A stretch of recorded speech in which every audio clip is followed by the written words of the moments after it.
Welcome to Basic Brewing Radio for Thursday, May 8th, 2025. I'm James Spencer. Here at Basic Brewing Radio, we're all about home brewing.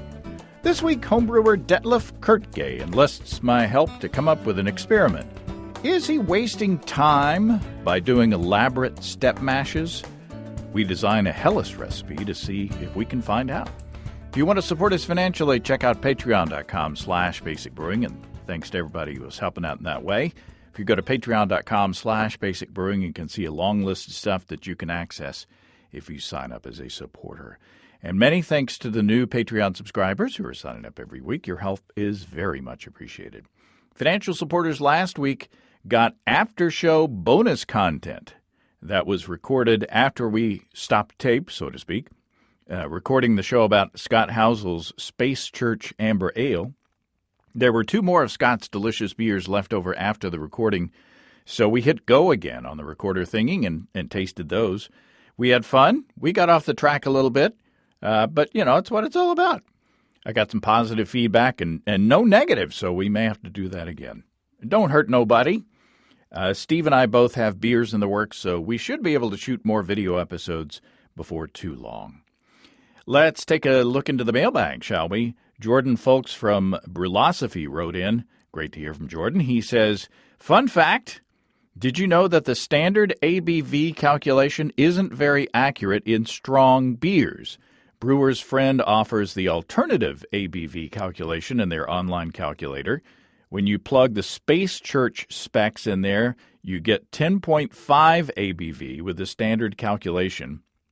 But the more accurate alternative calculation yields 11.76 ABV. Voila! Space Church meets the very high ABV threshold after all. 11.76 rounds up to 12, right? Well, there you go.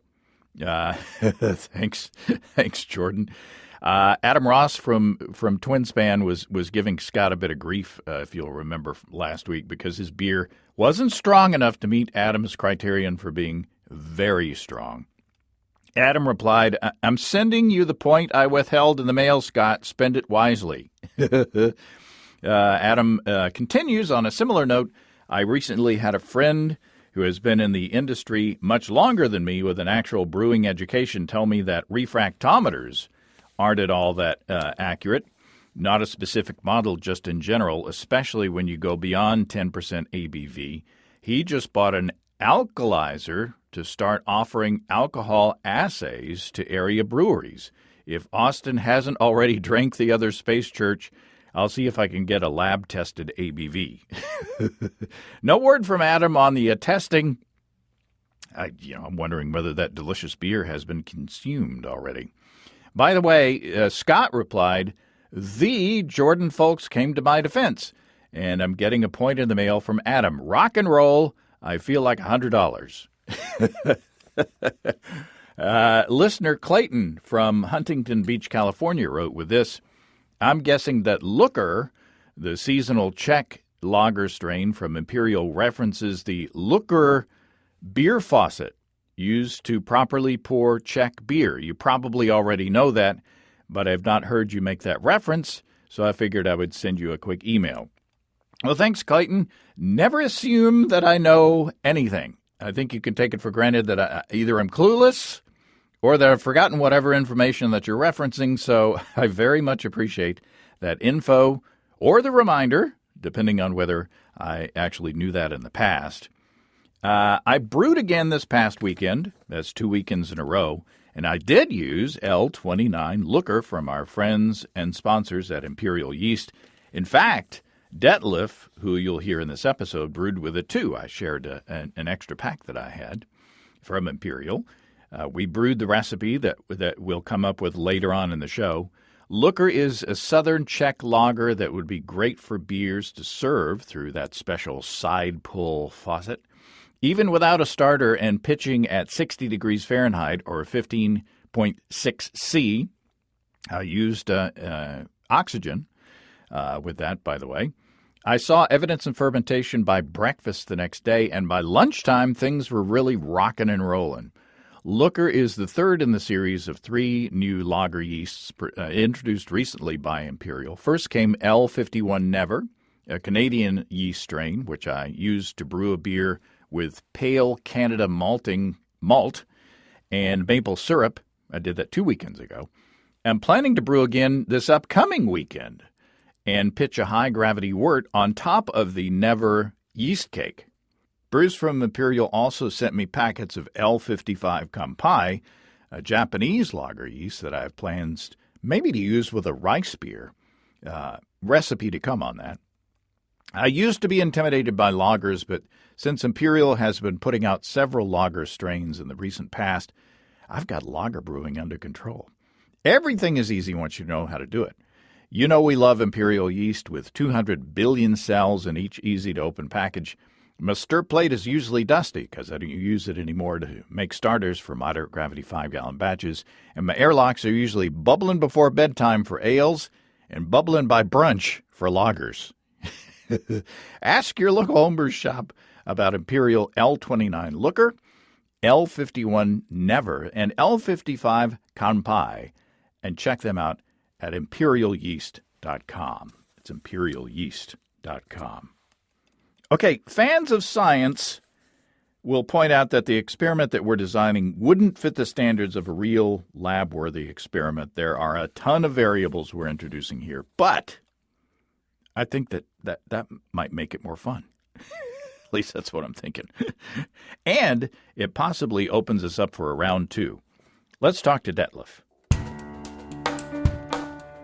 Detlef Koertge, welcome back to Basic Brewing Radio. Well, thank you for having me, James. I'm really pleased to be here, and hopefully we'll get a nice show together. Yeah, we're here in your inner sanctum upstairs. You've given me a tour of your home brewery in the garage, and you've got a nice setup. I like it's nice and well organized and compact, and it looks like you've got an engineering background, right? So I think that we can see that reflected in what you've got. Yeah, that's true. I mean, so I was, when I started in Chicago, in the suburbs, I had a very simple setup with a, homemade mash tun and stuff like that. And I was just looking for getting it a little bit more scaled down so that I have as little room wasted as possible. Mm-hmm. Specifically when we moved here, we downsized quite a bit. So I needed to make sure that I can fit this all in the space I have. And so yeah, it works well with that setup, and I think the beers usually turn out good unless I make a real mistake. Yeah, now which brings us to this beer. We're sipping, cheers by the way. Cheers. I think this is a delicious beer, but you were preparing me for to be tasting a disaster. Well, I mean, I guess not a disaster, but a beer that didn't turn out the way I wanted it to be. I wanted it to be more one of those traditional German Helles beer, but brewed with an ale yeast. Mm. And so usually those beers have a little bit more bitterness, and this one came out, for my palate, a little bit too sweet, malty. Mm. So I wouldn't say it's a disaster, but it's not one of my favorites. No, I think it's good. I think it's got plenty of bitterness. I think it's incredibly drinkable, and crushable. Talk about the recipe. Well, I would have to pull it up because I don't remember it out of the top of my head. But it's a fairly simple recipe. I think, as far as I remember, it's the base malt is a 2-row, and then I used carapils and I think it was a 20 or 40 caramel, but at small amounts both. I think it was 8 pounds of the 2-row and 1 pound carapils and 1 pound of 20 caramel. Mm. And then on the hops, I went with Hallertau Tradition, I think, or Mittelfrüh. I don't know. Remember, what I remember is that after the fact, I figured out that the alpha acids of this hop strain was really low. So I made a mistake on how much hops I put in there, and this is why it's not as bitter as I wanted it to be. But it's still drinkable. So it's not something that I would flush down the toilet. No, not at all. No, give it to me if you're gonna. I'll get rid of it for you. No, that's the thing about home brewing or brewing in general is Steve, I think, says that beer wants to be beer. And a lot of times, unless you get a contamination of some sort, you're going to have something. If it turns out different from what you expected in the recipe, it's most of the time it's not going to be disastrous. So no, I think this is fine. I don't think you should stop talking it down. I'll take your advice. Unless you want to set people's expectations really low, and then when you serve them a good beer, it's like, this is great. So it's all in what you want to do. So we're gathered here to design a recipe and to design a task. And you approached me because you wanted to enlist me to help do an experiment. Mm-hmm. So what is the premise of the experiment? Well, so I was thinking, because I know, James, you are brewing with a brewing in a bag system, mm-hmm.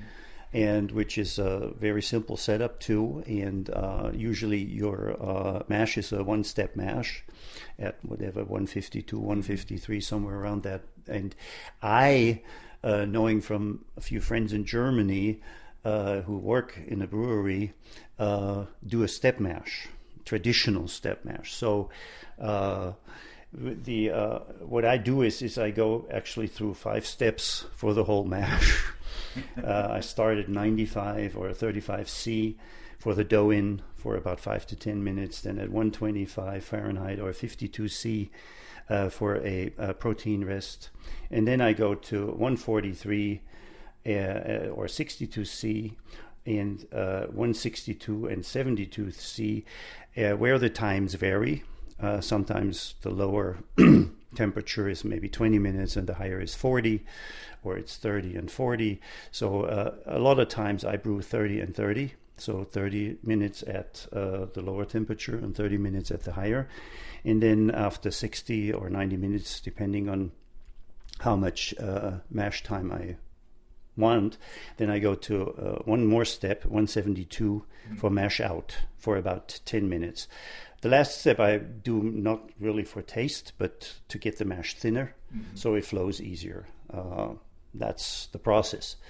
And the reason why I talked to you, James, was because I wanted to know if I'm wasting time here. Because if my beer tastes exactly the same as yours, then I probably will change my process. Because just wanted to know if there is actually a difference. I know that the more modern grains don't really need a protein rest, right? And so, and then the only real difference would be to be at 143 and 162 for the different sugars to work their way through the mash.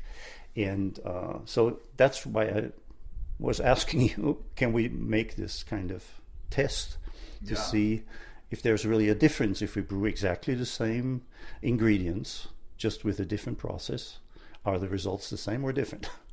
Yeah, I think, and this is something that, over the 20 years that we've been doing this podcast, we started with a certain set of rules. Mm-hmm. You've got to brew beer this way or it'll be ruined. It'll be, it won't turn out exactly the way, it's like you got to boil for 60 minutes or it'll be ruined. You've got to put tops in at these times or your beer will be ruined, maybe not that extreme, but, there were certain rules that were set in stone pretty much. And once people started fiddling with things, like not adding hops until like the end of a 60-minute boil, and or sometimes not boiling at all, So why did you feel the need to have all these steps? Is it just like the German brewing tradition that you thought that you had to kind of be true to your heritage, so to speak? No, I think that is part of it. I mean, I used to do some single step mashes too. I mean, probably even today when I brew a cream ale, I do a single step mash because it's not a German beer. And I think I just stuck with it, and I mean, with my equipment, it's really easy because I have that brewing processor there, and you just let it run and it does its thing, but it still adds time to it, because when you go through all the different steps. It takes time to raise it to the next step, so that then you can rest at that temperature. The first two steps, the doughing in and the protein rest, I mean, that is another 20 minutes right there, right? 25 minutes. So yeah, so I never did a test. I never brewed the same beer twice. Once with their steps and once without. So that's why I thought, well, maybe I should think about it a little more and see if it really makes sense to stick with this or to change it. Now, we're introducing just the fact that you're brewing on your system, I'm brewing on my system.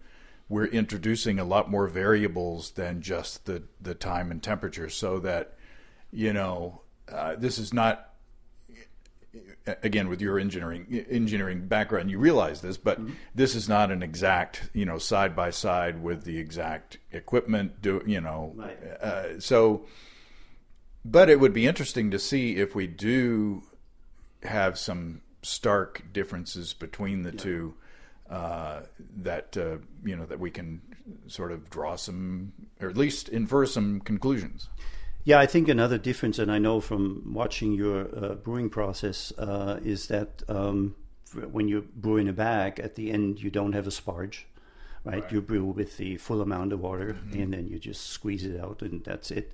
Where I do, after the mash out, I do a sparge for a batch sparge, usually for about 15 minutes. It's usually, I need about 3 gallons of water to sparge, and that's about, over a time of 15 minutes, about 6 batches of water going in a trickle. And so that would be another difference. Yeah, let's set a baseline. First of all, talk about your system. I mean, you've been on the show before, you've talked about your system, but remind us what you're brewing with and what your process is. Yeah, my system is I think they call it brewing in a bucket or something like that. No, brewing in a colander. No, I mean it's just one vessel, so to speak, and it does the mash and it does the boil. So, and then you basically just pull out a colander and let the wort run out. And what's the brand name of your system? The brand name of my system, it's a German system. It's called Klarstein, and which would translate to clear stone. And it's very similar to the Grainfather. The shape is a little different. The Grainfather is slimmer and taller, where mine is a little bit more diameter. I would say 16 inches or so in diameter. But it works, and it was fairly reasonably priced at the time when I made the transition from my plastic mash tun to this thing. And I think I bought this 6-7 years ago at least. It was just $350. Yeah, I was shocked. And it has a built-in pump, so it does the circulation during the mash, and I use that pump also to empty it out after the boil, to run it through a plate chiller into the fermenter. 120 volt system. It's a 120 volt system. Yeah, I mean, they had it for 222, but at the time I didn't have a 220 or 230 hookup. And I mean, the 1800 watts, you still get a nice rolling boil, and obviously the time between the steps is a little longer. But it's 1.8 kilowatts versus 2.4, so it works. Yeah, it looks like a nice system, and so you can set this up to automatically go from step to step and hold at the. So it's kind of like a bread machine, right, in that way, in that you just set it and forget it. Yep. Do you ever have to do any maintenance or check on the system during the process, or does it just go? I usually come back specifically.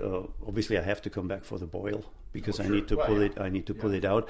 But during the mash, I mean, I was lucky so far. I never had a stuck mash, and the circulation works well. So yeah, I never had to really come back. I look at it. I mean, obviously, I'm there for the dough in and the protein rest, and then once I get past that, I just let it sit. I set my timer on my phone to come back after 50 minutes and check on it. Yeah, that's basically it. So it's fairly easy to use. Yeah, that sounds great.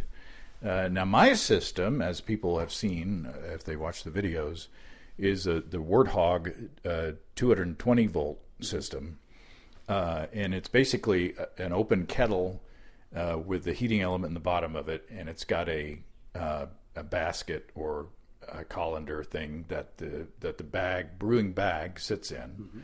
Mm-hmm. And my process is I generally raise the water. I use a calculator to figure the strike temperature, just like the old days, when mashing in. So that, I mean, I could do it where I just put in, raise the water to the mash temperature and just put the grain in and, let it automatically come up to the temperature. But I want to hit my mash temperature right away. Usually 150, 152, something like that, 65C. And I usually mash for 90 minutes. And I know that the Brillosophy guys have done experiments that say that you don't have to, mash as long as I do, but I do because that's just my system. That's the way I do my brew day. While that's mashing, I can eat lunch. I can do other things. I can run and get ice if I need ice. And I tend to, and it's recirculating during that time with a pump. And I'll also stir the mash during that time as well. Mm-hmm. And like you said, I use the entire volume of liquid in the mash. So I start with 8 gallons or 30 liters of water.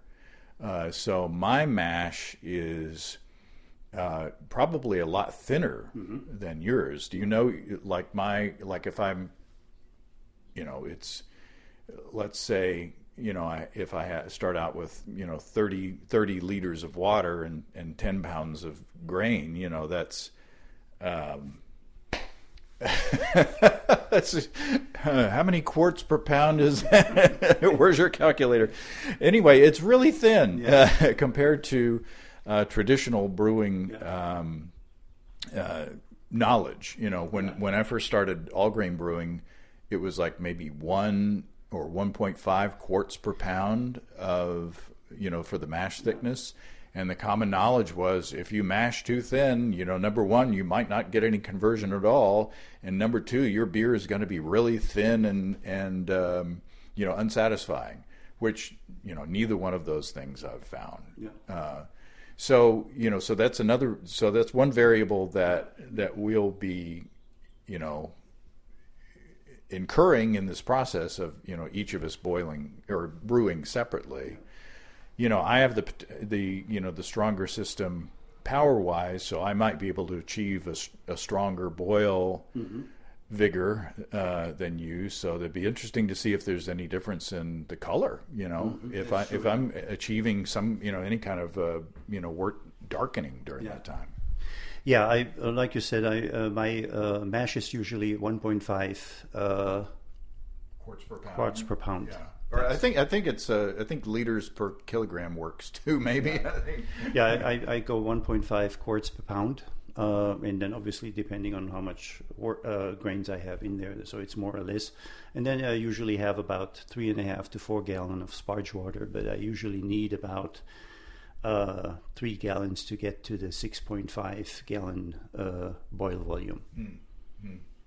And so, do you alter that? I mean, do you, depending on the grain, I guess, because, as we know, grain in the mash absorbs liquid. Right. So I'm assuming that with a higher gravity beer, you're going to have to add more sparge water. Right. That's correct. Yeah. I mean, I have this hose on the side of the tank, so where I have a marking for about how much, where I'm at with the boil volume. So I always that's why I said I have 4 gallons of sparge water in my kettle. And at 175 or so. And then I run it until I hit that 6.5 gallon mark to get as much of the sugars out. I measured a couple times the runoff gravity at the end, when to see. And most of the times I'm at the runoff at the end of sparge is a 1.015 to 1.02. Yeah, so you don't want to oversparge because you don't want to pull astringency out of the grain. That's one of the beautiful things about my system is I don't have to worry about that at all, and I don't have to worry about a second vessel, to be heating up my sparge water. It's just all right there. Yeah, I may try that even after this experiment one time, just to go with the same system that you use to have the full amount of water in there, and then just save on the sparge, and just pull it out and let it rinse out, Do you have the capacity to do that? Yeah, I can go up to 30 liters. Okay. Yeah, okay. yeah.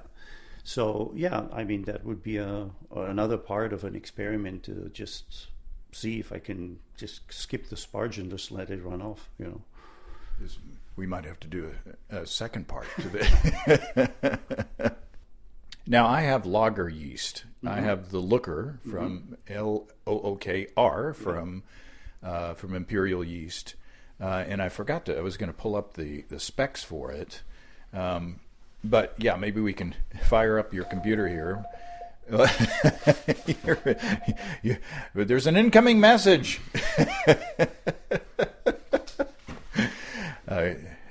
Detlef is also a ham radio operator. So we're going to do a lager. Now you don't typically do lagers, but I think it's going to be okay. Mm-hmm. My basement right now is still at around 60 Fahrenheit or around 15 C, I think. And so I think with your system you'll be able to achieve that. Yeah, I think so too. I mean, unless it is 95 degrees in the garage, I have a problem to get to below 60 with a fermentation with my a fermenter, which has that cooling coil in it, because I can probably maintain about 20 degrees Fahrenheit difference, 25 between the environmental temperature and the fermenter, but beyond that it's going to be difficult. Well, we'll get the ingredients here pretty quick.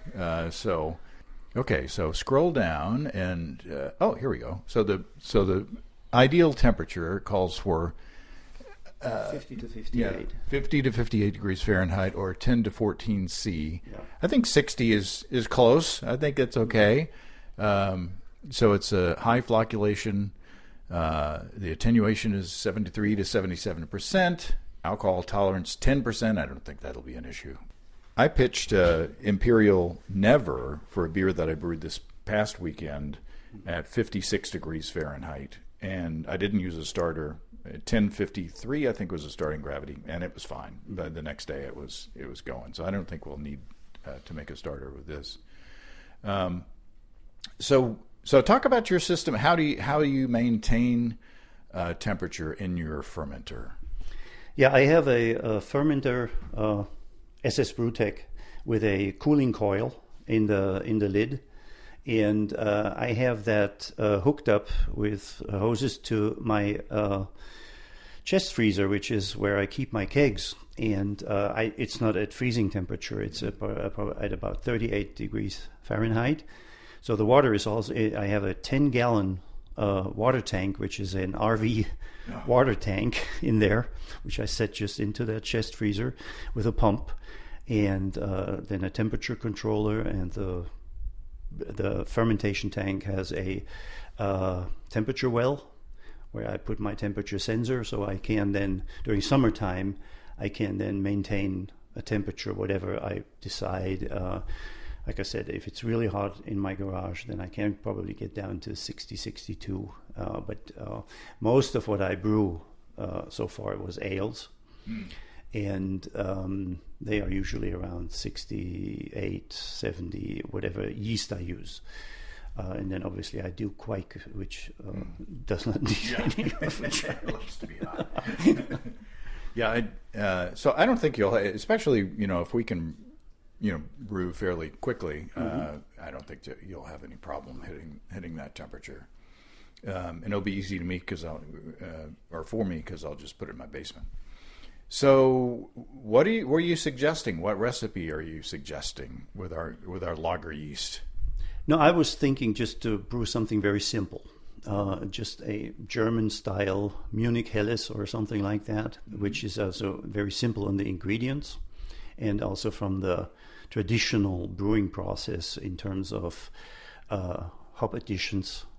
Just 1 or 2 hop, maybe 3 hop additions of a traditional German strain, Hallertau or Hersbrucker or Tettnang, something like that. And that was the general idea. Yeah. And obviously, brewing a German lager, Helles like that, would basically, the base malt would be Pilsner malt. And then maybe a Carapils addition, depending on what kind of mouthfeel or color we want. Yeah, and brewing a nice light beer like that would help, show any differences easier, I think. Yeah. Like if mine turns out a little darker, I think we'll be able to tell it right away by taking a look at it. And if we can keep the recipe simple, and moderate hop bitterness, I think that that will, because I think it's on the malt side that we're wanting to see the differences, because boiling temperature is going to be boiling temperature between our systems, even though again it'll be interesting to see if a more vigorous boil will cause any color enhancements. So do you have a recipe all set up, or I don't have a recipe yet set up. I was looking at different recipes that I found actually on German websites. The German brewer is obviously a little bit tight-lipped about their original recipes. And usually, I mean, the general idea is maybe 90% of Pilsner, maybe 10% or even less of Carapils. Some use a Munich Hell. The light Munich malt, a little bit of that, like maybe 5% of that, 5% of that. And then, to start out with, to get to about the 16-20 IBUs, with a Hallertau tradition at the start of the boil or at 15 minutes, and then maybe at the end, something around 10 minutes, another addition of that. That would be the general idea. That sounds like a recipe. maybe 9 pounds of Pilsner, 1 pound of Carapils, and then what did you say? 16 IBUs of somewhere 16-20. Yeah, I mean I haven't put it in a calculator yet, but I mean I think to get there, if you have at the beginning something of an ounce of 4.5 or 5% alpha acids, that would get you there. And then at the end, another ounce, just like at 5 or 10 minutes to add a little flavor and aroma. Yeah, that sounds perfect. We can, I can talk to Dave over at Small Batch Boutique to see what. Let me see if I can. Look, I have. Oh, no, that's German Northern Brewer. That's a 6.9. That's a little. See, the Czech Satz was 2.5% on that one. It seems that in the last few years it was really low in alpha acids. Czech Satz would work too. Yeah. Well, maybe we could do 2. Well, it's since it's a Czech yeast. Maybe we do 2 ounces of Czech Satz. Now pronounce Saaz. It's like you said, it's Saaz. Saaz? Yeah. So I've heard people call it Zatz. Yeah, I mean you can kind of make the last Z a little harder. Yeah, but I would call it Saaz. Okay. That's pretty much Zatz, yeah. I'm not I don't know Czech, so that's how Germans would pronounce it. Okay. All right. Well, you grew up closer than I did, so. So if we add maybe 2 ounces of Czech Sats at the beginning of the boil, and then what do you think, Hallertauer Tradition at the end of the boil? Yeah, that would be good. Yeah, to get some aroma, flavor in there. Yeah, like 5 minutes before the end of the boil. Yeah. I think we got a recipe. I think as simple as it can get. Yeah. And just chill it down to 60 degrees Fahrenheit. Yeah. Which would be what would it be? That's about 15. About 15 C, I think. Yeah. And pitch at that temperature. Yeah. Yeah. I think that it sounds delicious. I'm very curious because this will be, I think, my second or third lager brew. Oh. The first 2 weren't, just like this one where I was not happy with it. I mean, it was drinkable, but it was not. I'm always remembering the German lager beers, and I didn't get there. So let's see how this one works. They've had a little more time to practice. Yeah. That's true. And I'm not saying that that our beers are going to be perfect according to I don't know that we'll be brewing any award winners, but who knows? One more variable I was thinking about is, do you think are you planning to do something on the water chemistry? Oh, that's a good question. That's a very good question. Should we? Maybe we should brew with. Do you want to brew with distilled water and then do chemical addition? Because we should be on the same water system, the Beaver Water District, theoretically. Yeah. Although in Prairie Grove, sometimes they switch over to local water out there. And now I've had my water tested by Ward Labs, and so I've got those parameters set into the Brewfather software.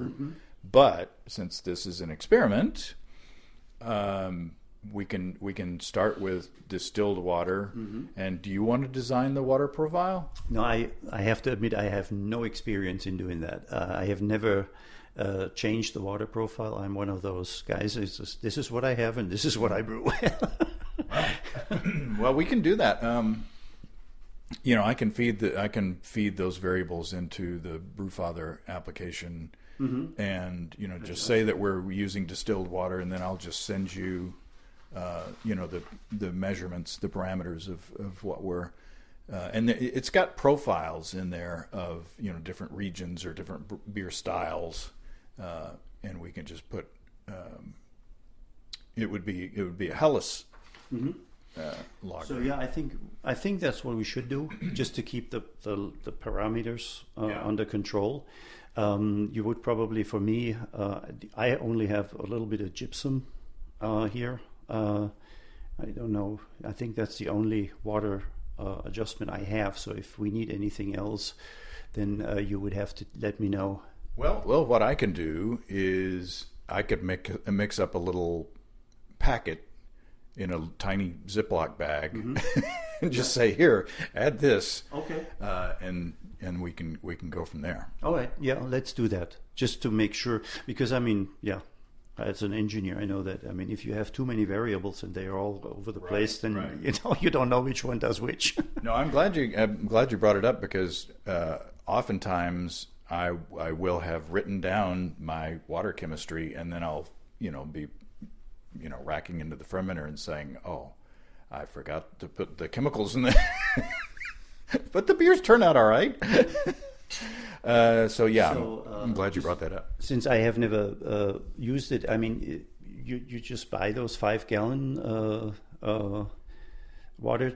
Well, usually the distilled water comes in 1 gallon. Oh, the 1 gallon. The 1 gallon jugs. So I'll be buying 8 of those, I guess. So, which isn't, it's water. It's no. I mean, I will do the same thing. I was just ready, because I think the ones in those big blue things that go into the water coolers, those are not distilled, right? No, that's meant like spring water or mineral water or whatever. And there's lots of. Sometimes, I mean, like if you buy Mountain Valley water from my hometown, Hot Springs, it's got natural minerals in it. Other quote spring waters, they add, there's a formula. They add minerals in it for taste and whatever. Yeah. No, I think it's the best to just start with distilled, so you have nothing in there, and then just add so that we have the same starting point. Yeah, perfect, excellent. Anything else for the cause? I think we've got a plan. It sounds like I'm excited. I'll get these ingredients ordered. Maybe tomorrow, and we might be brewing by the weekend. Oh, that sounds good.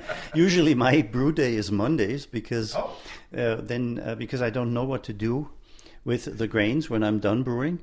So I need to put them in the garbage. Oh. And I did that one time. I brewed on Tuesday and it was sitting in the garbage can during the summer for a week, and that ain't good. We have a compost heap, so I know where to put mine. It's out there, away from the house. Yeah. And I'm thinking about it. Yeah. Excellent.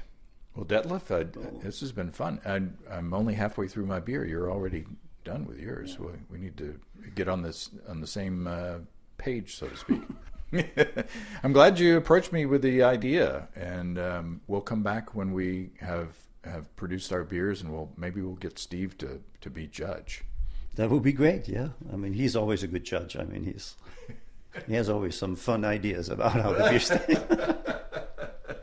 Thank you, sir. Well, thank you so much, James, for having me. It was a nice talk and a pleasure to be with you. Thanks again to Detlef. Really looking forward, lookering forward to tasting our beers. Mine is already out at room temperature for a diacetyl. I'm going to have so much beer around the house. Time for a cookout.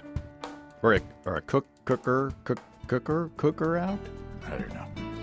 I need more coffee. If you have brewing questions, show suggestions, or just want to say howdy, write to james@basicbrewing.com, or just fill out the contact form on basicbrewing.com, and please don't forget to tell us where you're from. Check out our mobile-friendly shop at basicbrewingshop.com. Thanks to everybody supporting us through our Patreon page. Special goodies coming your way. Check that out at patreon.com/basicbrewing. It's all until next time. Until then, thanks for listening, everybody. I'm James Spencer. Production help for Basic Brewing Radio and our website is provided by Kelly Dodson. Basic Brewing Radio is a production of Active Voicing. We'll talk to you next time, everybody. In the meantime, stay well and stay tuned. So long.